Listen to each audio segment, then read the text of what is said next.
Today on Face the Nation, would new financial regulations forestall another economic crisis? Unless your business model depends on bilking people, there's little to fear from these new rules. With the news now that Goldman Sachs executives had cheered when housing prices fell, they had apparently bet on them falling. The financial regulation bill in front of Congress seems to have momentum. Will it pass now with any Republican votes? And will it have any effect on the economy? These are the questions for Larry Summers, President Obama's top economic advisor. Then we'll get analysis from best-selling author Michael Lewis, who wrote The Big Short, and columnist Tom Friedman of the New York Times. I'll have a final thought on sex and the SEC, the Securities and Exchange Commission. But first, Wall Street and the economy on Face the Nation.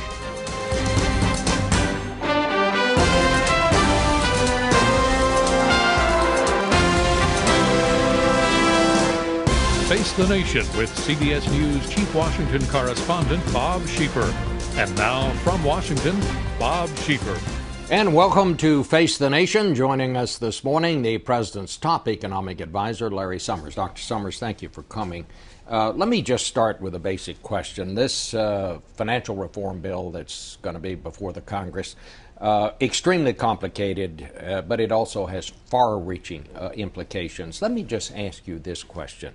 If it had been in place in 2007, would it have prevented the financial crisis that we went through in 2008? I think so. There wouldn't have been unregulated subprime mortgages that predated on people and set off a housing bubble. There would have been a procedure for resolving institutions like Lehman Brothers that got in trouble without big taxpayer bailouts. There wouldn't have been the kind of non-transparent derivatives that we saw at AIG that led to the need for more than $100 billion of bailout.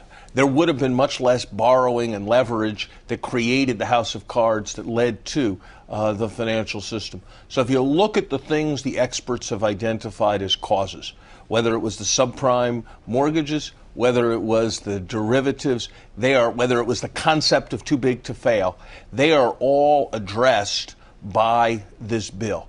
You know, we passed, going back to the Depression, profoundly important financial regulation legislation.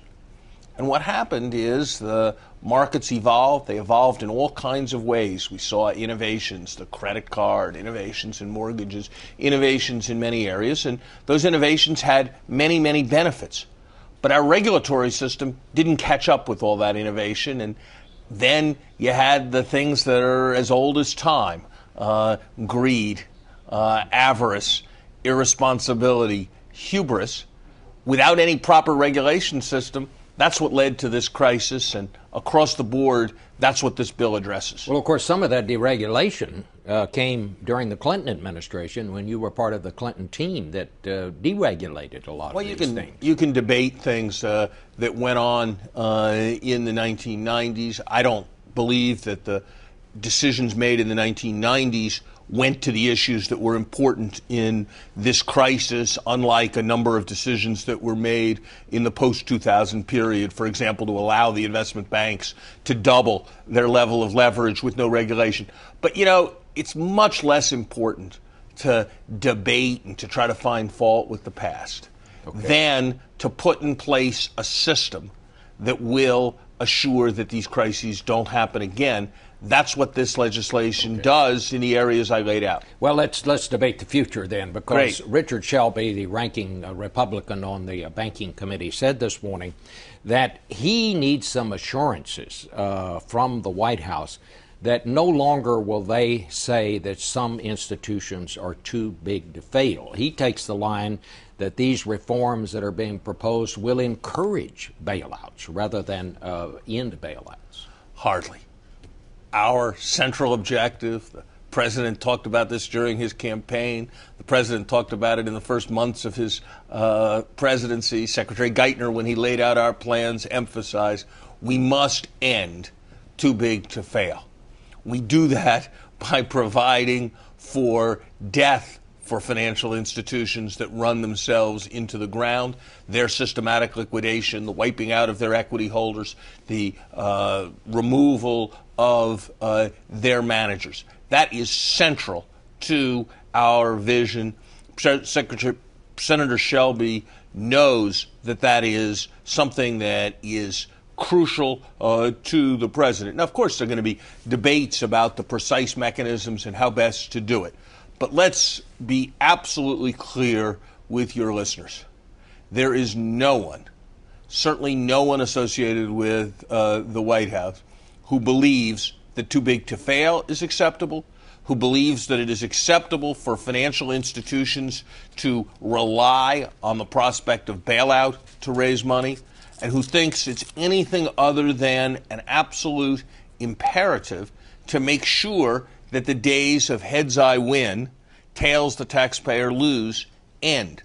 That's why it's such a priority for the president to make sure that the financial institutions bear the cost of what's just taken place. That's why he's proposed a financial fee to assure that the banking and the financial industry bear the cost of what's happened. But I guess the question that I have is when did you decide that? Because clearly you thought General Motors was too big to fail. You bailed General Motors out. When did you decide these bailouts are not a good thing? I'm not saying they're good or bad. I'm just asking. Well, let's take General Motors, Bob. Shareholders, 0. Chief Executive Officer, gone. Senior management team, changed.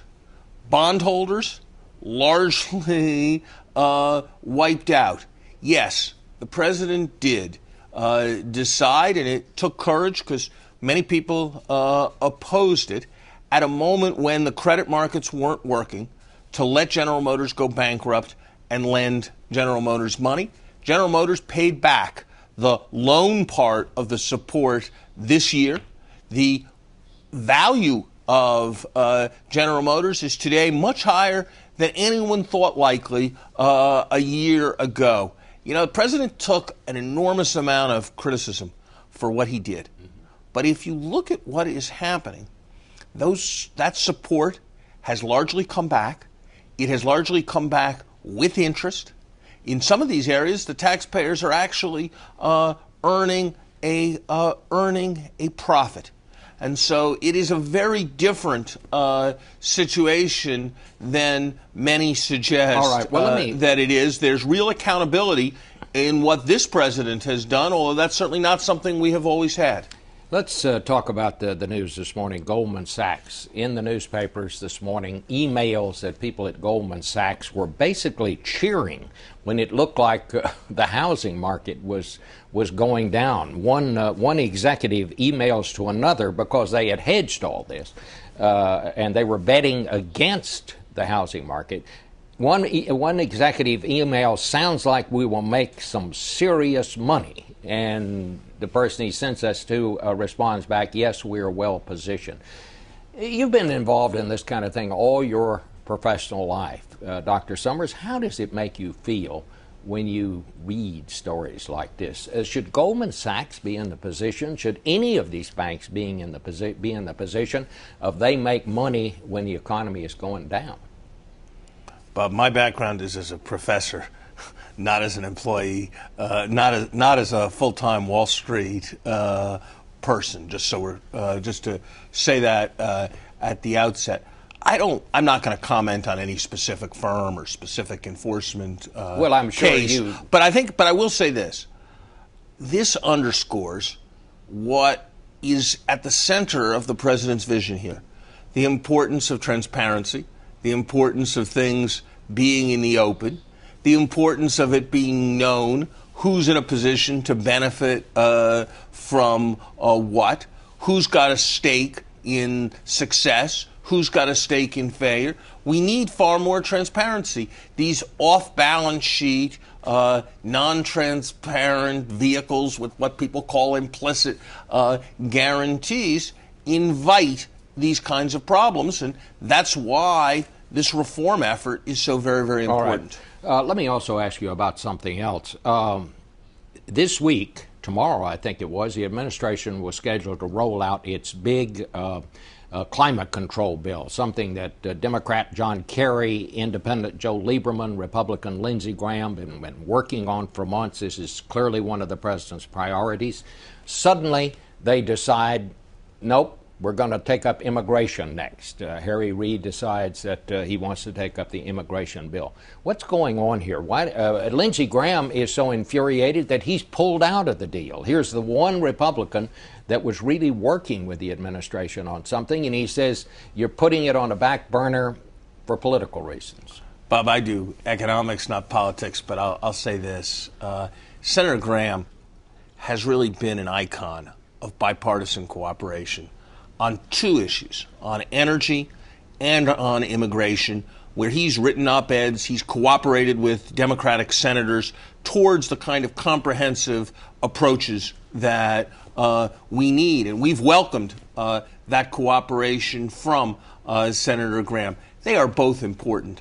There is no either or between energy and immigration reform. Senator Reid, for whatever reasons will in the Senate choose the legislative calendar. Frankly, for our part, what's really overwhelmingly important is that financial reform pass as soon as possible as the next step. But I think there has been, even though immigration reform and energy reform are both crucial issues for the business community, there has been an enormous back pressure against the kind of bipartisan cooperation that Senator Graham has engaged in, and that perhaps has made this a more complex situation and more difficult for him than it would otherwise be. But we are prepared to go ahead vigorously with any partner who wants to join us on both energy reform and immigration legislation, because we think gridlock needs to end. Well, we're at the end of our little gridlock here, so we'll be back in a minute to talk to Michael Lewis and Tom Friedman. Thank you, Doc. Thank you.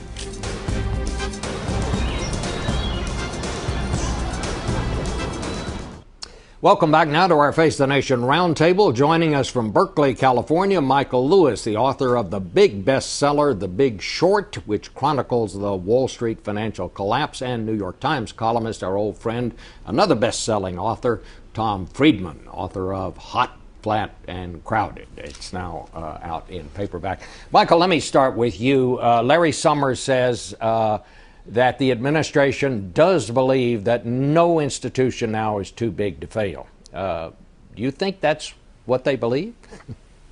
Well, that's not true right now, but do I think they believe that after they pass this legislation that will be true? Yes, I do think that. I do believe that. I think that the only kind of quibble I have with their position right now is that they really are squashing talk about the leverage that the big banks are running. I mean, there's a movement to put a hard cap on how much risk these firms can take, and the administration doesn't, for whatever reason, seem to want that. And that's unfortunate because leverage is at the heart of the problem, and it's surprising it isn't addressed in the bill.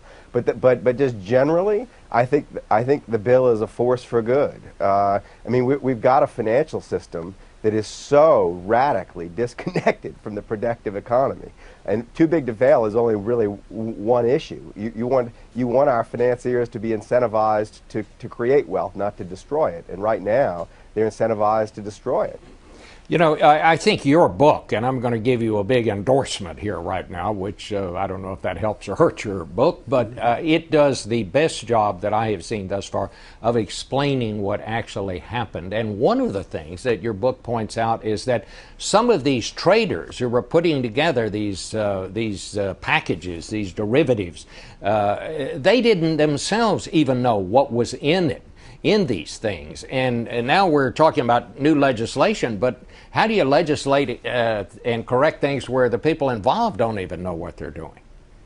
Yeah, no, it is extraordinary, the level of just kind of sheer incompetence at the center of the system. I mean, the story I tell is a story of a handful of people who kind of saw this coming from back in 2005. And giving lie to the many CEOs on Wall Street who would like you to believe that no one could have seen it coming, because some people did indeed see it coming, including some traders at Goldman Sachs. But the problem, I think, it really, to me, at the bottom of it all, this last period in our financial history is a story of incentives. That people were incentivized essentially not to see the truth right in front of their eyes. That if you pay someone huge sums of money not to see a coming financial collapse, they won't see the coming financial collapse. If you pay them huge sums of money to lend trillions of dollars to people who will never repay the loans, they'll do it. And so the question is how you rejigger the incentives inside the financial system. And the bill does get at this. It's easy to just say no, it's all bad, but it's not all bad. Actually, the bill's got some really important things in it, and there are other important things that are being discussed. And I think the big thing is the politics of this issue has changed so radically, very fast, right. and the possibilities are now endless. All right. Well, let's go to Tom Friedman. You are here in Washington, Tom. The paper's full of this stuff from Goldman Sachs this morning, where people at Goldman Sachs, one of our big financial banking institutions, it turns out they are actually betting against the housing market and sending each other high-five telegrams, emails, when it looks like the housing market is going down. I mean, it's like these banks have become casinos.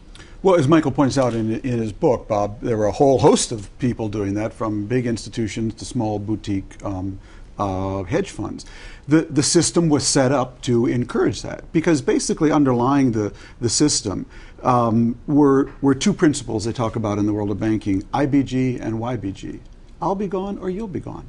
So as Michael said, Moody's and Standard & Poor's, the rating agencies, the people we would count on to say whether this package of bonds is just a bunch of junk or is really AAA, they were actually incentivized to create models that said it's actually not junk, it's really AAA. And they could do that because they could pass on the responsibility to somebody else. I'll be gone. And by the way, if you take out a mortgage on your house, even though you make peanuts and it's a $750,000 house and all the bank has asked you, can you fug up a knife? If you do that, no problem. You can't pay it off. You'll be gone. So there was a huge ethical breakdown underneath the whole thing because, as Michael said, the incentives were so great the other way. Why is there so much opposition to this bill? I mean, when we read of these outrages in the paper, and yet Republicans say these reforms won't work. Yeah, we need reforms, but not these reforms. Why is that? Incentives. The incentives are for both parties to milk Wall Street for massive campaign contributions.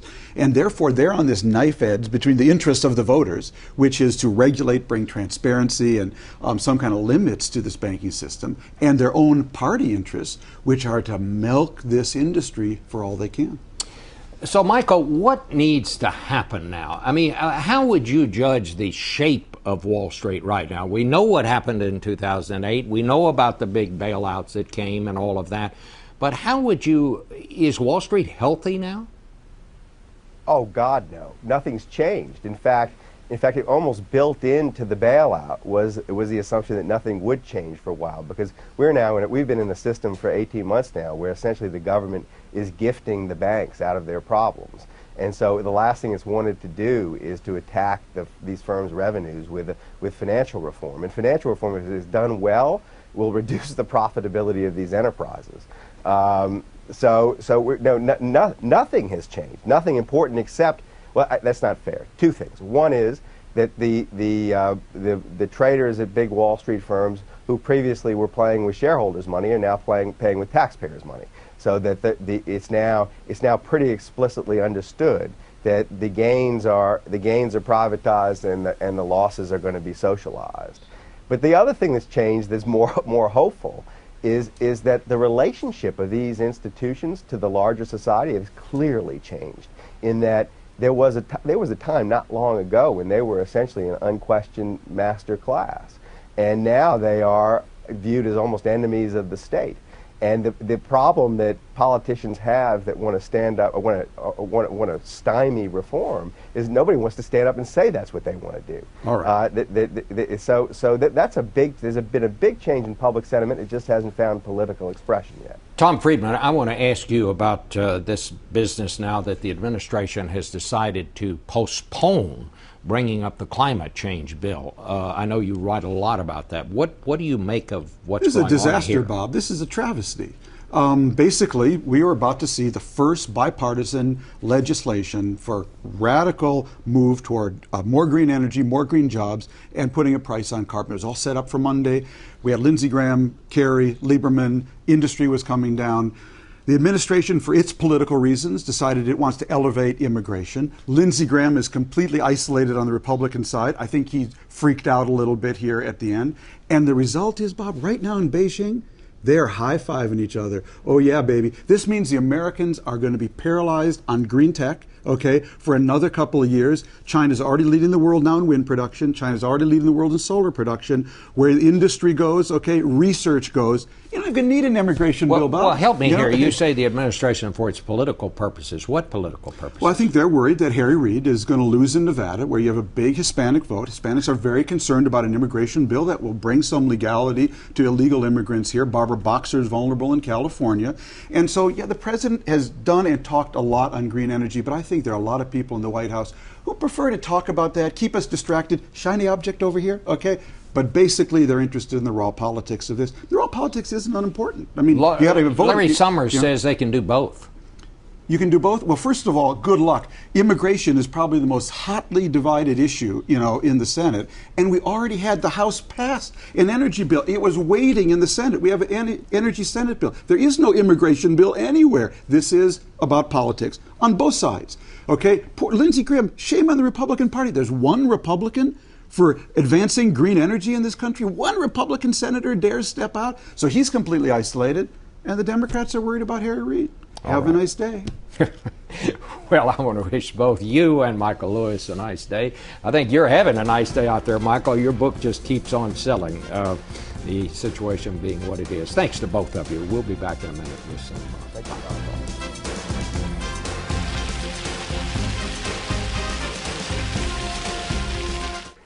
Finally today, when the financial crisis hit in 2008, I wondered where the Securities and Exchange Commission was. That's the watchdog agency that's supposed to keep an eye on Wall Street. Was the agency just asleep at the switch? Well, no. As we found out last week, they were wide awake at the switch. At least nearly 36 of them were. They were wide awake downloading pornography from the internet. Now, here's my question. An Inspector General's report showed that some people at the SEC were spending as much as 8 hours a day watching porn. How many days like that does it take before the boss notices the guy hasn't turned in any work? Does anybody ever ask, what's that guy in the corner doing over there? In a classic bureaucratic response, the agency says that as the media reported back in February, their own investigators were already on this case. In other words, this is all old news. Sorry, I don't think so. And the agency notes that those who got caught have already been disciplined or, quote, are in the process of being disciplined. In other words, they're just now getting around to punishing them. Why is that? In its press release, the agency also stressed that it won't, quote, allow transgressions of the very few to bring discredit to thousands of hardworking colleagues. That's certainly reassuring, which begs another question. Why not just release the names of the guilty and tell us exactly what their punishment was? Then we'd know for sure who the innocent people were. Reading that press release, I'm still not sure the agency gets it at all, and won't until some more people get fired over there, and not just those people looking at the dirty pictures. Back in a minute.